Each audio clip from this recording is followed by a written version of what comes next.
So now that we've covered the moving to how forces actually cause something to rotate or accelerate rotationally using Newton's second law, then let's look at these same sort of concepts about rotation, but now in terms of energy and momentum. So remember that the first thing that we covered in Unit 5 was learning about work, and we learned that work was actually force times distance cosine theta, or really the force that's parallel to the motion of the object or the displacement of the object. And work we also defined as being the a change in energy, right? So when you do work on an object, you are actually changing the energy of that object. So then in this unit, we started talking about torque, right? And torque is F times D2, but it's sine theta, right? So can you do rotational work? We talked about uniform circular motion and how the work that's done when you are rotating something in a circle is 0 joules because your displacement is 0, you're going at constant velocity, so you're not adding kinetic energy. So in this case, we actually can do work moving something in a circle, but we have to add energy to it. So rotational work is actually not just force, but it's torque, right? So if we were looking at this rotationally, we say that work is equal to torque, and then the distance that you were talking about is theta. We don't really need to know this equation, but really just understand the concept. If we have a net torque and there's a net force, the thing's going to accelerate angularly. So it's going to start going faster and faster and faster. And so we're adding energy to it, so work is being done. What's more important is really looking at quantifying the type of energy. So remember our translational kinetic energy equation when we're talking about moving something in a line is 1/2 mv squared. And we talked about how then also you can have rotational kinetic energy. We saw that loss of rotational kinetic energy when we were doing our roller coaster lab.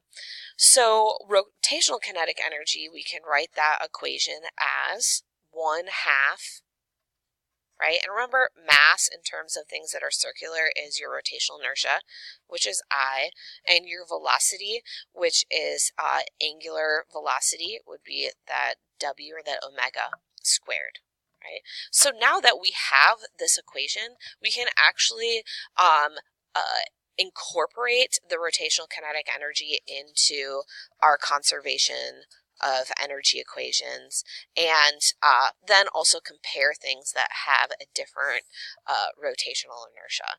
So if we just use the idea of the golf ball in the roller coaster lab, right? So we had our golf ball up here, and so it's going to start with gravitational potential energy.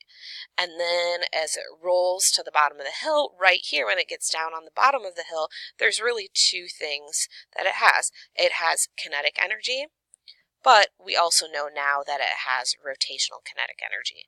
So if I was going to write my conservation of energy equation, I could say, all right, well, the mgh at the top has now completely converted and is going to be equal to the kinetic energy at the bottom, or the 1/2 mv squared, and the rotational kinetic energy, 1/2 rotational inertia angular velocity squared, which we have ways of calculating these, remember, in terms of mass and radius and velocity, so we can sub things in here.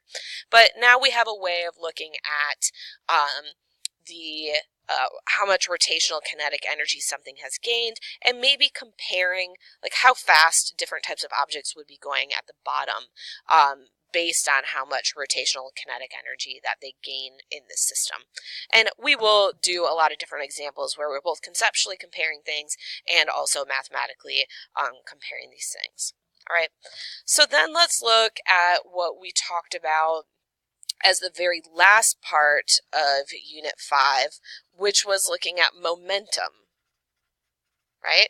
So now we're going to look at momentum in terms of angular things. So again, remember we always, or our rotational momentum, right? So again, we always look at our translational equation to figure out what our rotational equation is. So remember we have a little p is equal to mass times velocity. So this is your linear or your translational momentum. So if we wanted to change that into rotational stuff, I know that m in rotational stuff is I, and v is my angular velocity. And momentum, when we're talking about angular momentum, gets the letter L, right? So this is my angular momentum equation. And remember that when is momentum conserved? Momentum is always, right, conserved. So now we can apply that idea to things that are spinning around. So let's say we had a spinning disk, right? So say a merry-go-round, right? So like a flat spinning disc, and it's going around in a circle, right, at some velocity, right, some angular velocity. If I were to then say drop something big and heavy sort of on the edge of that thing, right, so I was to add some mass right here, what would happen to how fast this thing is spinning? All right, well, let's look at it. So conservation momentum. Momentum at the beginning, so I times the angular velocity must be equal to, we've had some sort of collision here, some change to our system, right, the momentum at the end. So remember that our I is really like mr squared, right, so it really has to do with the mass.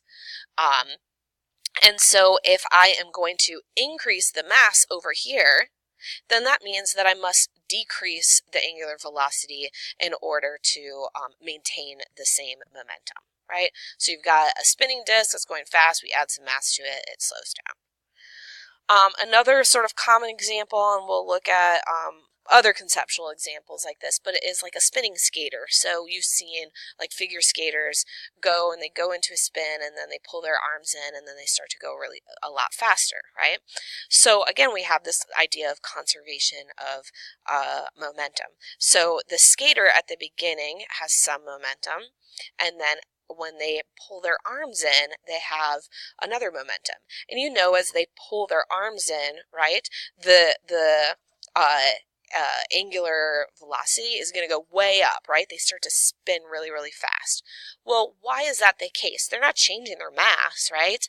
They have exactly the same mass as they always did, but they're changing their rotational inertia because they're making their R smaller, right? So if they're decreasing the R, over here, the radius of how their mass is distributed around them, that's squared, right? So that's really going to make a big difference. As they decrease their radius, it makes the velocity go way up. So again, we'll look at some ideas of conservation momentum in terms of angular stuff, both conceptually, and we may do some real basic calculations.